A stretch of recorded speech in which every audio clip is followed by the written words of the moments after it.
All right, welcome back to Doctrines 3 as we continue our study of angels, church, and end times. We're going to continue with Ecclesiology, or the doctrine of the church, as we conclude our discussion of the servants of the church, the deacons.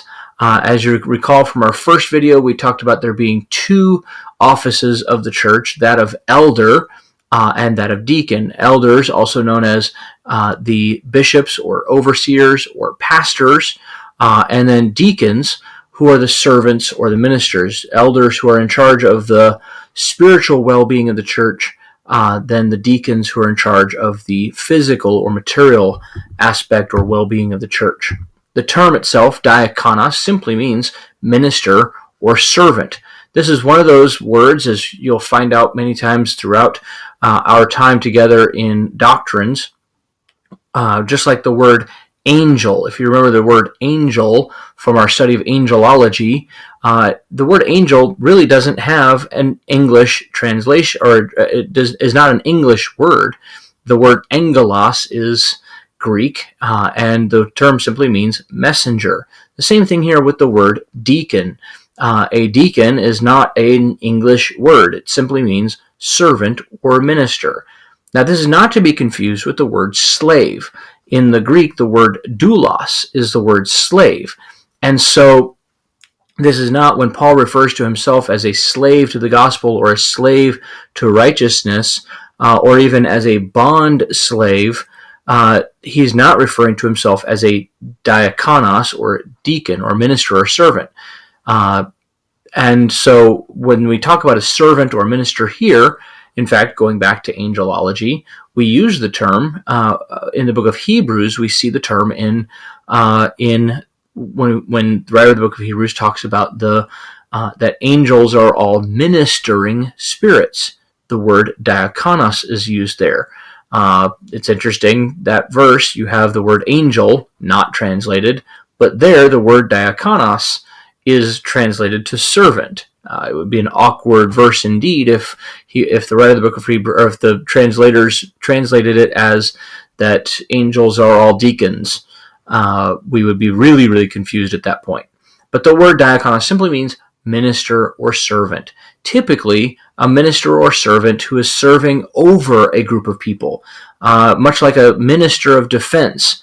They're not a slave to the people that have to do what they want, what the people want them to do, but rather they're serving the people from a leadership position. That's why I use the term servant leader. It's used many times in the New Testament in this non-technical sense, that of someone who is simply serving other people. In fact, the term is used of Martha when she's serving the tables. When Mary is seated at the feet of Jesus, Martha is busy serving the food. And again, many times the term is used in that non-technical sense to just simply serve people.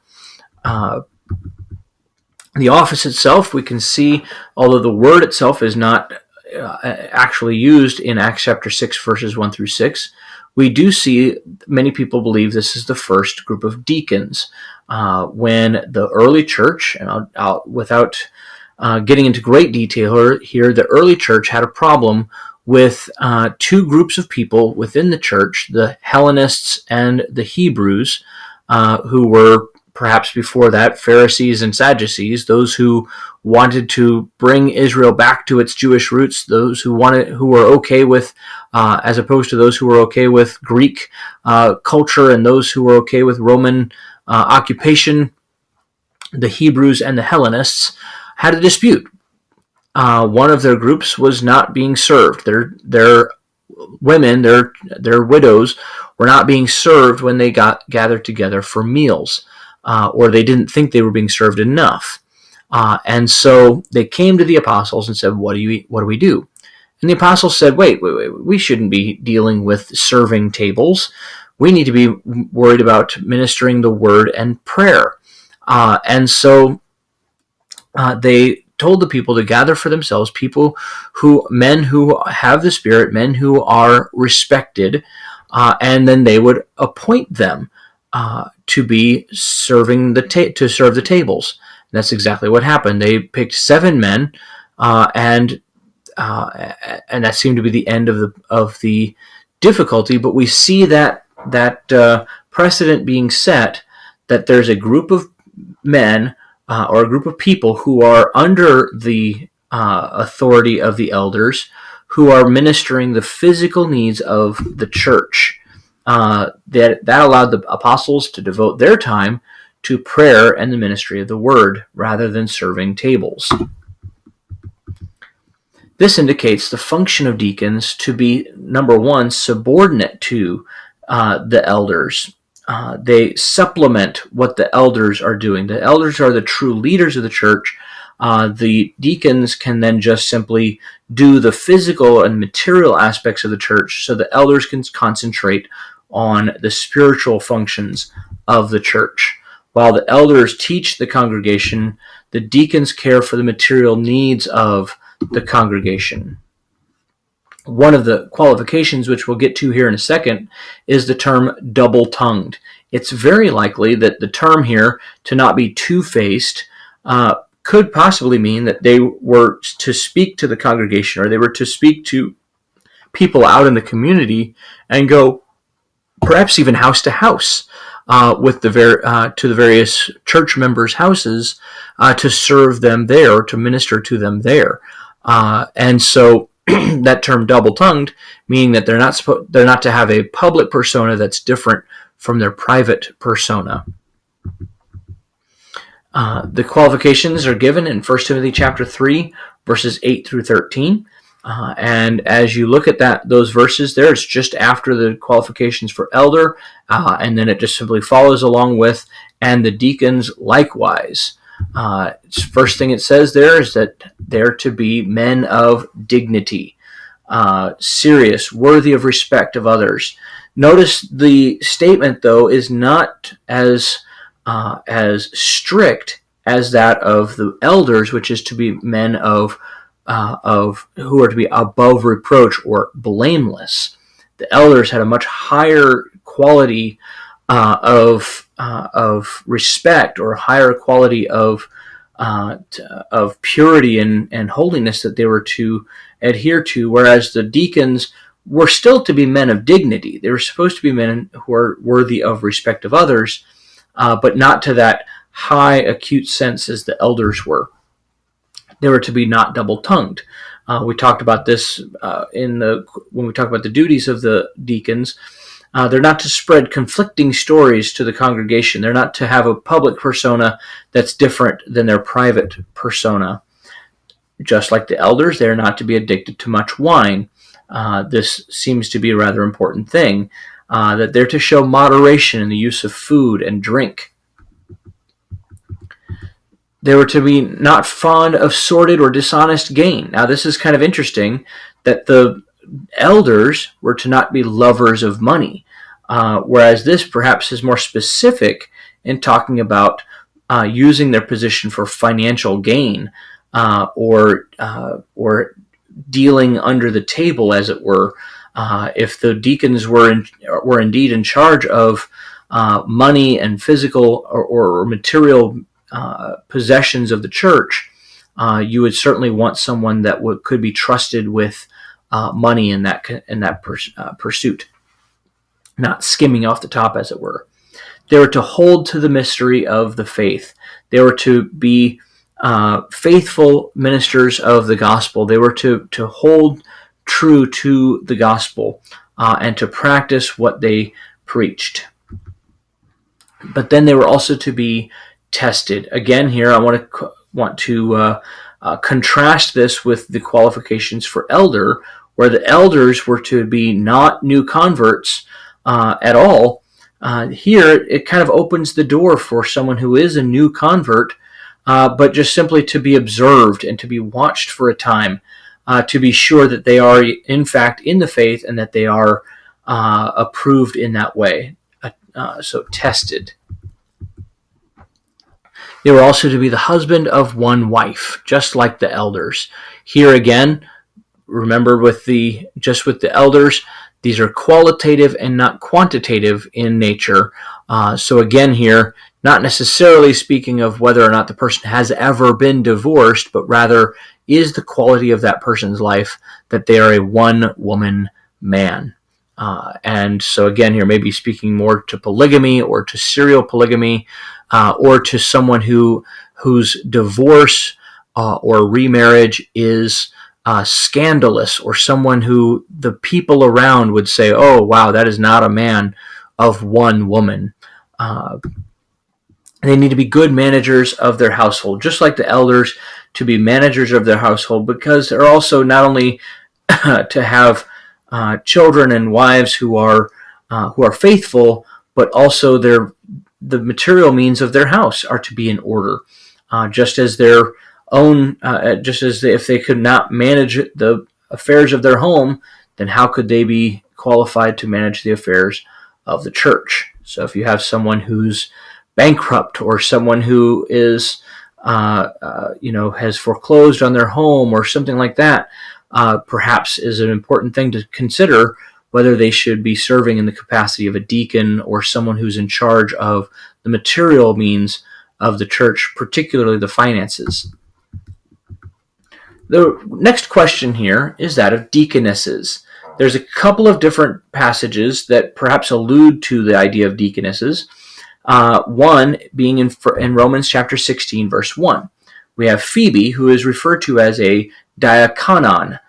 That's the feminine version of the word diakonos, or deacon. So the word that's used of her, translated in many places servant, just like the word deacon is translated servant so many places in that non-technical sense. She was a deaconess, perhaps, of the church at Cenchrea. She was a servant at the church of Cenchrea. So the question is whether or not is this a title, or is this a description of her character? And what I would say is that the term deacon really shouldn't be used, even in the masculine sense, should not be used as a title anyway, because it should be a description of the person, rather than a title or an office. Even the deacons in Acts chapter 6 are not referred to as deacons, but rather simply men who served the church. All right. And so my position here would not be that the term deaconess should not be used as compared to the word deacon. I don't believe the word deacon should be used as a title either.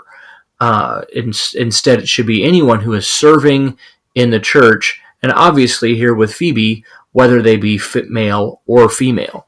Then what about 2 Timothy, or what about one more thought on this one? Although it is difficult to give a firm answer to the question, when Paul addresses people in the ends of the greeting sections of his letters, he typically uses informal greetings, and so it would make a lot of sense if he was using an informal greeting or an informal description of Phoebe rather than a formal title for Phoebe. And of course, many other places when the word diakonos, the masculine form, is used in a non-technical sense by Paul. So again, not necessarily a problem for him to use it in a non-technical sense for Phoebe either. What about 1 Timothy chapter 3, verse 11, where we're talking about the deacons in chapter 3, verse 8, and then in verse 11 it says, and the women also.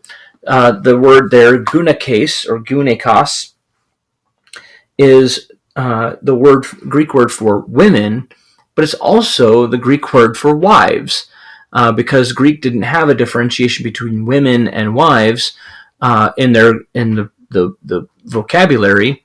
So the question is does this refer to the wives of the deacons, or does this refer to an entirely separate office for female deacons or deaconesses?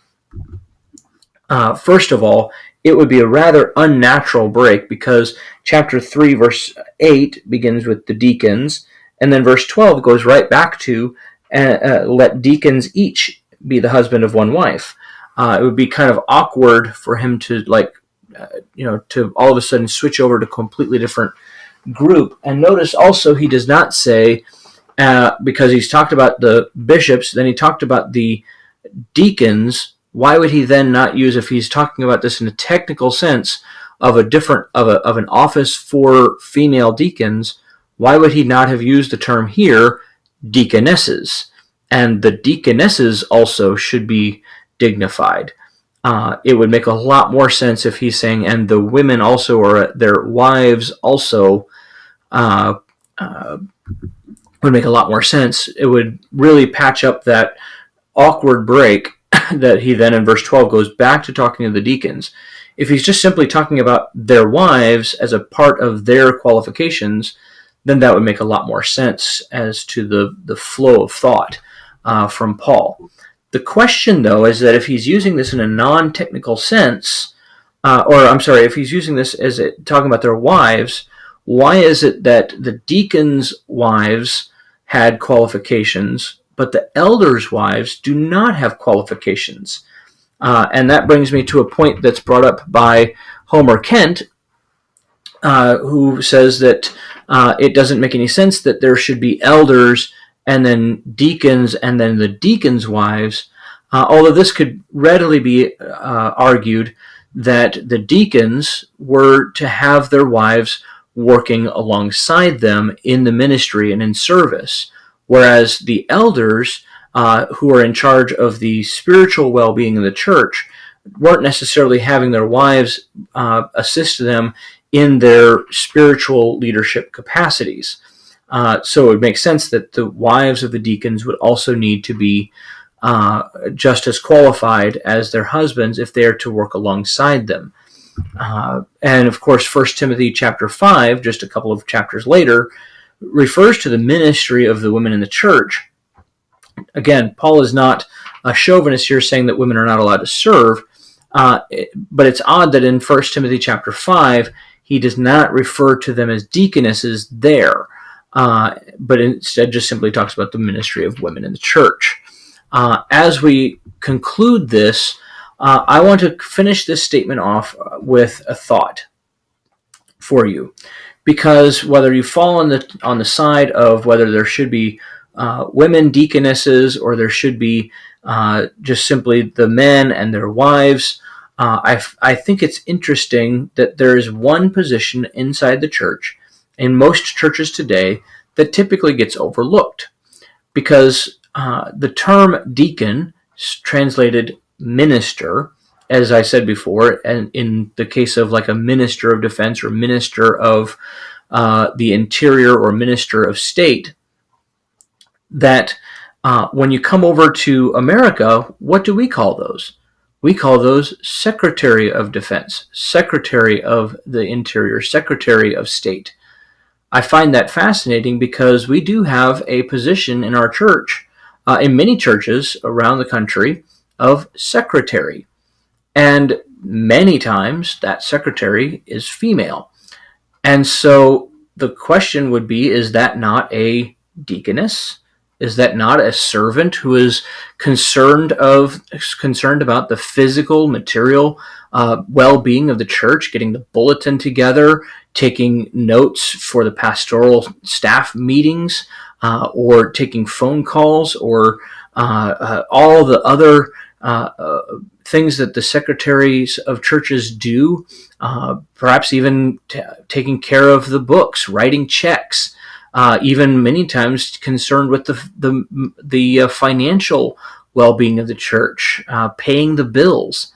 All of those things would fall under, as far as I'm concerned, fall under the purview of what a deacon or a servant of the church in this office should do. So it very well could be that many churches who on paper would say we don't believe in deaconesses, yet have a female secretary. So all that to say, what I believe is that the term deacon or deaconess should not be bandied around as a title for people. This is not an official capacity, and not only that, but deacons are not charged with the spiritual well-being of the church. They're not charged with the teaching of the ministry of the church. and they certainly do not carry with them authority within the church for teaching and for ministering the word and for prayer. So here, I don't have a problem at all with there being, in a non-technical sense, deacons, deaconesses. I just don't like the title. I think it would make more sense to just simply say someone who is serving in the church, someone who is ministering in the church. Although I do know that some other churches use the term minister as a title as well. But again, here, this is a servant. Why are we looking to gain titles for ourselves? That's all we have for this video. I look forward to hearing your comments or reading your comments in the discussion this week.